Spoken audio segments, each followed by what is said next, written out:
This is Healing Through Love. Hi, everyone. My name is Olivia Luna, and I'm a 32-year-old single woman who has never been in love before. This is Healing Through Love, and this podcast is my journey to find a healthy, healing, long-term monogamous relationship. Along my journey, I was introduced, or I kind of stumbled upon actually, this amazing speed dating service, which I found out was founded and started by an amazing producer that I've worked with in the past. Didn't realize it was you until I went further into the Instagram page and just kind of connected the dots there. So my guest today is Maxine Simone. She's a creative producer and the founder of We Met IRL. In her spare time, she enjoys reading and being in nature. We Met IRL is a relationship building organization that hosts speed dating events and mixers with diversity in mind. Their mission is to create environments that encourage romantic or platonic connections offline. Hi, Maxine. How are you? Hi, I'm good. Glad to be here. How are you doing? I'm good. Thank you so much for having me. I truly was just like, I've been really blown away by this like success of We Met IRL, and I think I'm going to try to come to the event you guys are having this weekend. You guys have been hosting them pretty regularly, which is exciting. How has this process been for you? Can you tell us a little bit about like how it started and all of that? Yeah, absolutely. It's been awesome. We're coming up on our 1 year anniversary, so it's a really exciting time. Congrats. Thank you. Thank you. But yeah, how it all started was about a year and a half ago. I actually went to a speed dating event in Manhattan, and I had a lot of expectations going into it, just like them curating a safe space for dating and connections. And when I got there, I came with one of my close friends, and we just weren't that impressed. Like it was still like a fun night out between us, but we kind of expected something a little bit funner, a little bit more curated and more diverse. Honestly, we were the only women of color there, and there were 50 people at that event. So it was pretty shocking. And just looking at their flyers, most flyers had only white people on them. So it was kind of like, is this space for us? Is it not? And after attending that event and talking to a lot of my friends and peers, I realized there was kind of a void for a cooler singles event. And combine that with just the pandemic and screen fatigue. We're all tired of dating apps. We want some kind of alternative where we can meet people, not at the club, not at a networking event, because those two spaces don't seem like the right place to connect with someone and potentially date them. So I did my first event with my friends. I posted a TikTok of it, and it's been pretty crazy ever since. That TikTok went super viral and helped us get some press. And yeah, it's just been steadily flowing ever since. Amazing. Yeah, you guys definitely put in the work to make sure that it is like it's different, it's fun, it's engaging, and it's also diverse in that like that is a core like mission that you have. Because I would agree. Like I didn't go to like a ton of speed dating events like early on, but like in my dating life, but the ones that I did go to, yeah, I found were not super diverse. Was just kind of like a cattle call, if you will, like just get people in and out and moving. And I like that you guys like integrate a little bit of fun. You know, there's like a fun little icebreaker at the beginning, and like even afterwards, just like with the mingling and everything. It's a very cool vibe for sure. And I know that you guys are in multiple locations, right? Yeah, so we've done events in New Jersey, we've done events in DC, and pretty consistently in New York City as well. This year, we're also planning some events on the West Coast, so I'm really excited about that. But yeah, my vision was always just to have these events in a couple major cities, just to like for us to be the standard of where you go to for an in-person singles event. Because I have friends all over the country, and a lot of them are in popular cities that don't have a standard event where you can just go into this space knowing everyone is single, everyone is here to meet in some capacity. So that's the long-term goal, to be in multiple cities. I love that. I mean, you're doing it. I have no doubt you guys are going to be like the Uber of speed dating one day. So Hmm. it's so great. Just to pivot to you for a little bit, can you tell us your kind of dating romantic journey? How were you early on in dating? How is everything going now? All of that. Yeah, for sure. So I'll start in high school. I didn't really date. I was pretty much focused on my studies, and my mom wasn't really allowing me or my sister to date. And I honestly appreciate her for that. I feel like we're just so young, and it's better to just focus on your young adulthood and just getting that on straight. Um, I went to Syracuse University for college, and my parents met in college. They're not together anymore, but going into college, I had so many expectations dating wise, just because like I have so many friends similar to me where their parents met in college. Like that's what happens. I'm also from the South, so I don't know if you've heard there's like this saying that women in the South go to college for their MRS degree, which is like Mrs. degree. I've not Um, heard that before. Wow. yeah, it's like ring by spring. So like the spring semester of senior Wow. year, like if you don't have a ring, like you pretty much felt like why did you go to college? And a lot of Wow. my friends from high school got that ring by spring. Like we're fully married before they graduated college. But I wanted to go to school on the East Coast, and I soon realized like people on the East Coast didn't have that expectation to like date and to like actually date, not just like meet people, mess around, and just keep that going. Mhm. So I definitely felt, I don't know what's the word. I was upset by like the prospects I had in college and just like coming to the reality that like my parents were in college in the 90s. It's not the 90s. Like people are just different. I guess my generation is different. So I was just like, yeah, well, I guess I'll meet someone like after college or something. I moved to New York City to work in journalism, and the dating scene was a little weird in my opinion too. Um, I was 22 when I moved to New York City in 2018, and that I feel like that was when dating apps were like so popular, but still like newish and exciting. Yeah. Like plus, I mean, I feel like any young person who signs up is excited. They're not jaded yet, and you just have a lot of hope. Like, cool, I'm on this app. Like everyone's here to date. I'm gonna meet that So much special hope back someone. then. So much hope. Yes, yes. And again, I'm going on these dates, like talking about, it comes up, what are you looking for? I'm like, I'm looking for a boyfriend, I'm like, blah, blah, blah. And these dudes are just like mortified. And I'm dating like 22, 23, 24-year olds. And yeah, I just felt like, okay, do I have to like not be honest? Like, the game of dating, like, don't say what you want too soon, like, just play the field. I knew so many people older than me were like, just have fun. And I'm like, but I want a family. Like, I'm happy to get married at 25. Like, all my friends I grew up with are already married. I'm not scared of commitment in that way. So yeah, just kind of took a pause on dating 2019, and then 2020 had all this hope and the pandemic hit. Um, I was 23, and so I quarantined with my mom all of 2020, and towards the end of that year I got back to New York City and started dating a little bit here and there.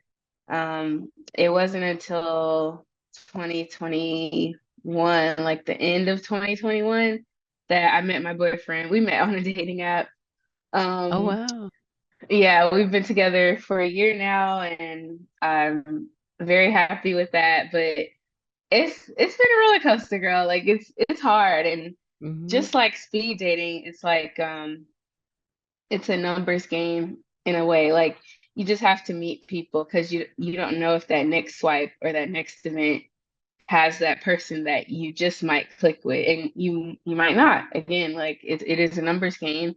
But yeah, I feel very happy with my boyfriend and like how we met and we're able to click in a way that I haven't experienced that with anyone else. I had like, I guess, situationships in college and like my early 20s in New York City, but he's my first like official boyfriend, and I'm happy about that. I feel like also when I graduated, situationship became a term, and it was like kind of like I felt powerless. Like, okay, like this is what we're supposed to have at this age. And also like insecure was really popular. So it was like have your whole phase, blah blah blah. Like, but I'm Christian as well, and like it just didn't appeal to me. And I just felt like I didn't have any agency because of the culture, like I always heard these catch-all terms of hookup culture. Like you, that's it. That's what all the young people are doing. It's like, no, there's some of us who don't want that. It's hard to find, but we're out here, especially in New York City. Like that's a whole beast on its own. But yeah, it's hard out here. I see it online every day. That's why my events are successful because the apps have created this space where it's normal for us to go on our phones to meet people, and that was never normal before then. Like you had to have the courage to talk to someone, and you got rejected, and that's okay. But now people are so afraid of just the possibility of a rejection. They don't want to say what they want anymore. Like it's it's become like not fun. And dating should be fun in a way. Like you're just meeting people. If you don't work out, it's fine. But it shouldn't be this game. It should be fun, lighthearted, and honest, I think. Absolutely. Yes. That like put that on all the dating apps, like everywhere. This should be fun.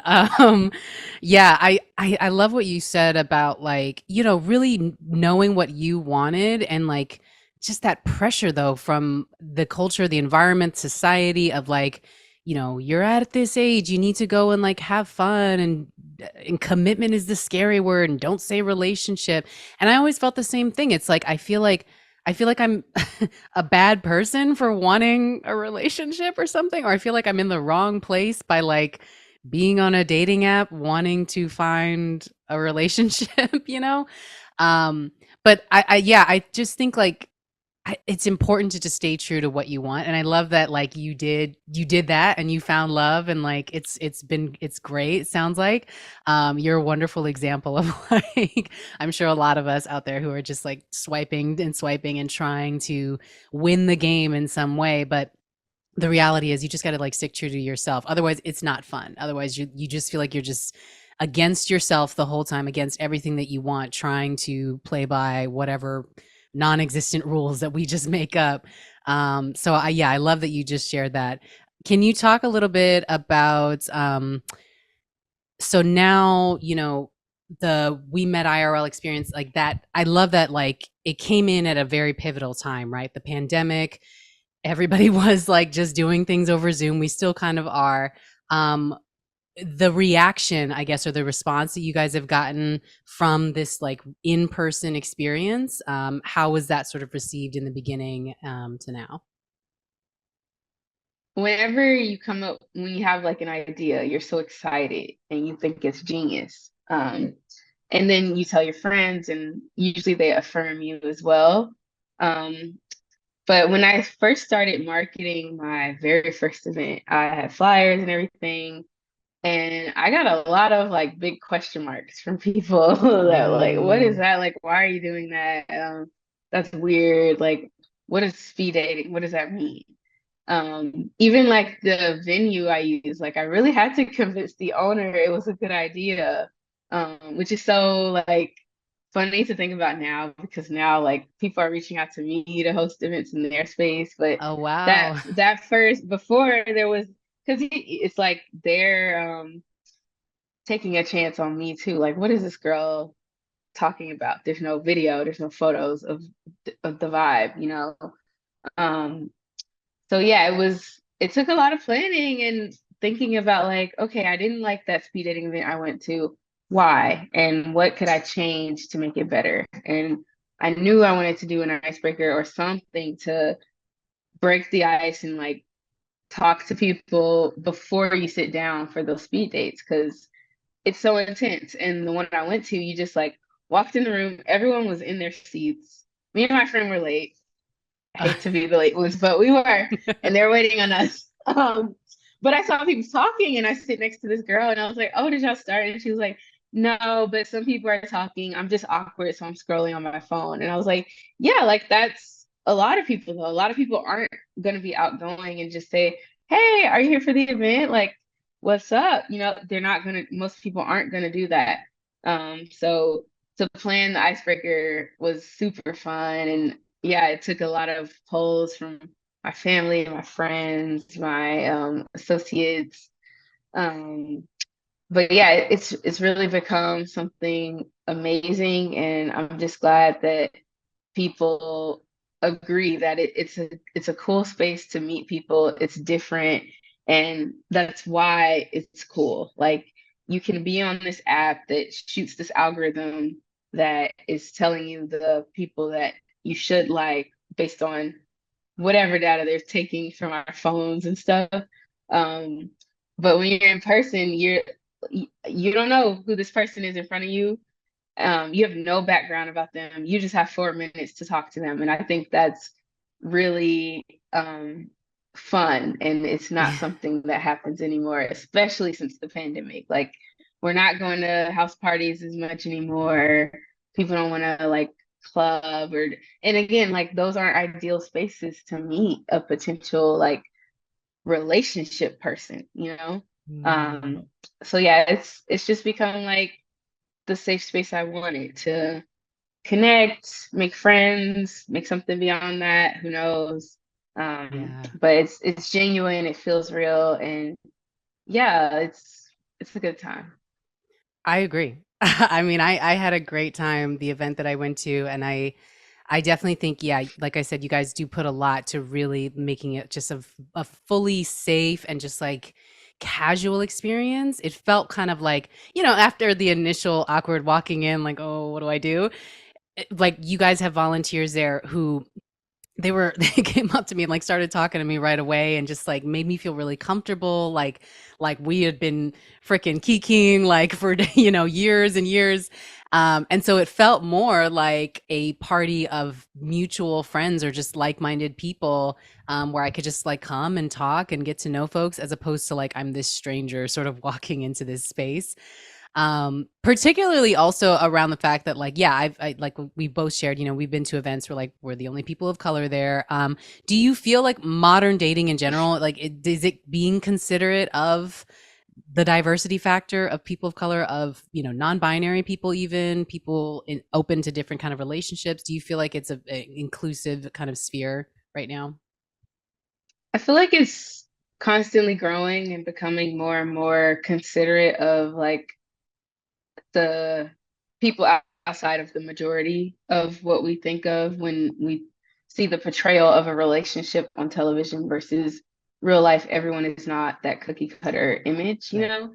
Right. Um, but yeah, I feel like algorithms they're always kind of gonna miss the mark when it comes to guessing who we're gonna like. And hey, like it worked for me. I met my boyfriend, but for a lot of people it doesn't. And I hear stories of people like, oh, like I don't see as many matches as my friend who's white, or I don't see as many men of like this age range or this background or this caliber or whatever it may be. Um, so yeah, I feel like it misses the mark. Even like how on an app you can filter out people based on their ethnicity, their age, their looks. Like we can't do that in real life, you know? Like, of course, my event has an age range, but outside of that, you're gonna meet so many different kinds of people. And I like that because you might think you have a type and like who you like, but it might surprise you who you end up like really hitting it off with. Um, so I think that's where the apps are a disservice to us because we're like, yeah, I'm only gonna filter it to this type of guy because I know like I only like men who are 6'3" and plus and this have this job or went to this college and you're making the pool that much smaller for you, number one, and like you're limiting yourself to so many other people who are awesome. And also because the apps are so visual in nature first, like you're not meeting the person, you're looking at them and their best traits presented to you. Like that's I think that's why a lot of online dates don't work too, because like you got so excited, this guy seems perfect, you meet, he's actually really quiet or he's not as funny as you thought. Maybe his friend was helping him message you jokes. Like you don't know like what's happening behind the app. So yeah, the I think the apps are working on the diversity issue and even like the sexual orientation issue, people with different lifestyles, but there's a lot to be done. And I think we just have to stop relying on the apps for everything. Like when it comes to dating, like you can be on the apps, but there should be other opportunities, like an in-person event to meet people that might not be online anymore. Like I know a lot of people are deleting their accounts and aren't trying to meet online. And where are you gonna meet those? You know, so it's nice to have the option to swipe and scroll, but it's also nice to that not be the only thing. And for so long, I felt like that was my only option, you know? Mm. Totally. I'm definitely one of those people that I've deleted the apps. I've been determined to just like meet people in real life. But Mhm. that question does come up like, well, what now where do I meet them, you know? Do you have any tips on like so obviously everybody go to we met IRL, go to their events, meet people there. But apart from speed dating, do you have any other suggestions for how people kind of meet in real life other than I guess like work or maybe spaces where you don't want to like have to tiptoe around a dead relationship or anything. But like, yeah, any suggestions for meeting people outside of the phones? Yeah, I think just because of our phones, we have a tendency to just not look up and engage with people around us. And I'm guilty of that too. Lately, I try not to bring my headphones when I'm like riding the train. I'll bring a book instead because I'll just like not hear someone like yelling across the car, and that's not safe. And um, it's also just nice to hear the sounds of people around me. And I've actually like met people on the train, like, oh, you're talking about this show I went to, or oh, you work for this place, me too, you know, like, and those little conversations can lead to something else. And if it doesn't, that's fine too. But we miss a lot of those like interpersonal conversations because we're scrolling on our phone, which 9 times out of 10, you're on social media, but we can be social like we're already in a physical space. Like even when I go to the bookstore, there's so many people scrolling instead of just Really? like looking around. Like you might look up, okay, this is a book I need, got it, out of here. Versus like I remember as a teen, like me and other teens would go to the bookstore, hang out, walk around, see people, whatever, you know, like it's a place. So I think just being aware of our surroundings and putting that phone down sometimes, you know, more than we're comfortable with. Because I know the phone is a security blanket in a lot of ways. Like even when you walk into a work event or a networking event, you if I'm alone, I'm gonna scroll my phone, I know. But if I don't, okay, now what? Let me go approach some people who look nice. And then you talk to more people, you know, and that was just the first initial wall. Once you break that first wall, the next one is even easier and the next one. So just being aware and putting yourself out there, getting out of your comfort zone. Yeah. Love that. Yeah, it sounds like we have to make new habits for ourselves, right? Like me reaching for my phone is a habit like every couple seconds, right? I'll admit it. Um, but yeah, really just kind of being present, like you said, in the moment, because you miss all these great opportunities. You miss some hottie who like gets on your train and could have been the love of your life. That's how I'm Hmm. looking at everything now. When like, is this person the love of my life?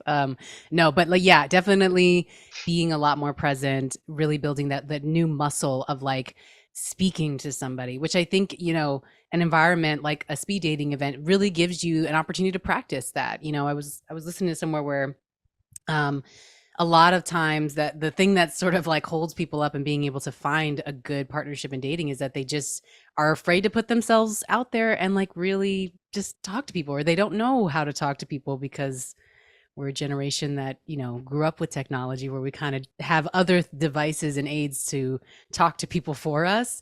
So I think Hmm. like, yeah, an event like what you guys do is just like again, a wonderful space to really put yourself out there, practice getting to know people, connecting, and just being yourself. So Hmm. on that note, do you guys have any like future prospects? Like, what is your future goal or hopes with We Met IRL?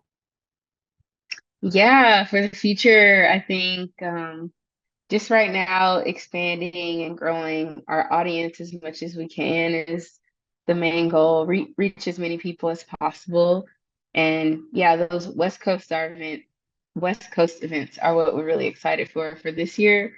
We're also looking into doing some queer events, so we'll be posting more about that in the next few months as we continue planning it and figuring out the logistics of that. But yeah, that's it. Just continuing to bring fun singles programming to people around the US. I love that. Um, where can they find you? Yeah, so you can follow us at We Met IRL on Instagram, TikTok, and we're on Facebook too. Perfect. This has been great, Maxine. Anything else you want to share about, or any questions you have for me? Hmm. No, I don't think I have any questions. I'm glad you had a good time at the event you went to. It's always great to hear feedback of the people who attend, and because we do put so much work into it, it's nice to hear that you recognize that and felt that ease walking into the door. So thanks for all the praise, and yeah, I'm excited. Thank you. And again, folks, please go check them out. I had the best time, and like you said, I definitely would not have met the people that I met at the event, like, on an app for sure. It just immediately opened me to conversations with folks that, like, outwardly, physically, I might not have been attracted to right away, but Hmm. in conversing with them, I was like, "Oh, wow, like, you're like, we have a lot in common," or, "This could be, a really good connection." So I love that, like, there's a space for, um, that kind of connection, that kind of possibility to happen. Highly, highly recommend folks check them out. Thank you so much, Maxine, for speaking with me today, and I really appreciate having you here. Thank you. Yes, thank you. Thank you, everyone, for joining me today on Healing Through Love. If you have any comments, questions about today's episode, please reach out on social media. We are at solidarity_media, or you can head to solidaritymediaproductions.com to submit your questions. Would love to keep the conversation going. As always, if you are loving this podcast, please consider giving a 5-star review. It really helps extend the reach of the podcast to anybody and everybody. If you are listening on Spotify, we have some fun like polls and questions at the bottom of each episode that you can submit. I might be reading them on the show. And as always, thank you for your continued support of Healing Through Love. I'll talk to you soon, everybody.